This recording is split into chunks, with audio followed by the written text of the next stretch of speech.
So for the frontal bones, the two parts you need to know are the whole forehead flat part here is the squamous part, and then that notch right above the eye, right there is the supraorbital notch. Then for the parietal bones, you just have two on either side, and then the sagittal suture in the middle between the two parietal bones. The suture there is the coronal suture. Then for the parietal bones, on some of the skulls, you'll have two lines going across the sides right there that are the superior temporal and the inferior temporal lines. But they're not on this one. It's only on a couple skulls, but like if they're asking for a marking there, that's what they're asking for. The temporal bones, which are down here, you have the sagittal suture right there, then or not the sagittal, sorry, the squamous suture, and then the squamous part, which is the whole flat portion right there. Then coming off the front of the temporal bone, that part right there is the zygomatic process that forms part of the zygomatic arch, along with the temporal process from the zygomatic bone. Then the rest of the temporal bone, you have the mastoid process at the bottom, then the external acoustic meatus, then the styloid process is that little spindly bit right down there, and then the mandibular fossa, which is that squishy bit where the mandible actually sits up against the temporal bone. On the inside for the temporal bone,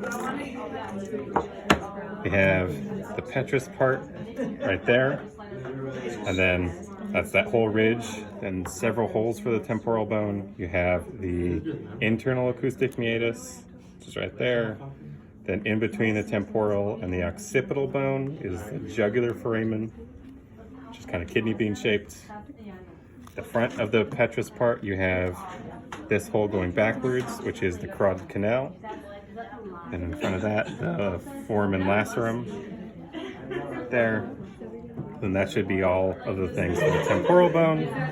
Then at the back, you have the occipital bone with the lambdoid suture, which is that whole suture between the occipital bone and the two parietal bones. That suture there. At the bottom, you have the two occipital,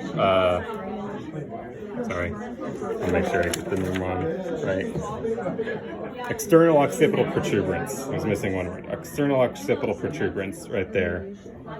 And then underneath, you have the big hole, the foramen magnum, the two bumps coming down where the first vertebrae will sit is the occipital condyles. Then you have the hypoglossal canals going through the occipital condyles. And then that should be everything for the occipital bone. And then next one is the ethmoid bone, which you can see inside right there, which the whole thing right there is the cribriform plate. Each of the holes in the cribriform plate is the olfactory foramina. The ridge in the middle is the crista galli, including that little bulbous part at the front. The rest of the ethmoid bone, you have a section on the inside of the orbit right there. And then inside the nose, you have the perpendicular plate, is the top part of the nasal septum. Then inside the side, you have the top ridges that you can see, which is the middle nasal conchae. The bottom ridges are the inferior nasal conchae, which are their own bone. And then from the top, you have the superior, you have the perpendicular plate. The bottom half of the nasal septum is the vomer bone. And the ethmoid bone, I think that should be everything that you need to know.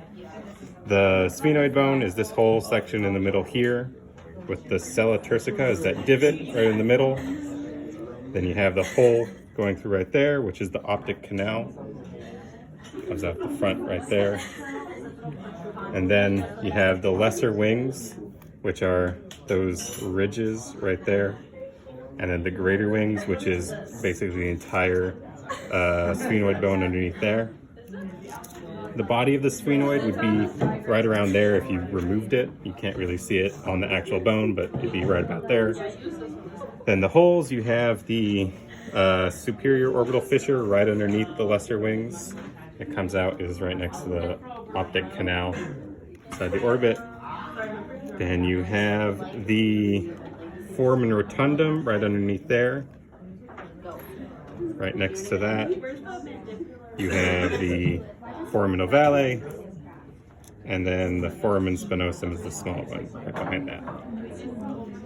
And then that should be everything for the sphenoid bones. So, yep.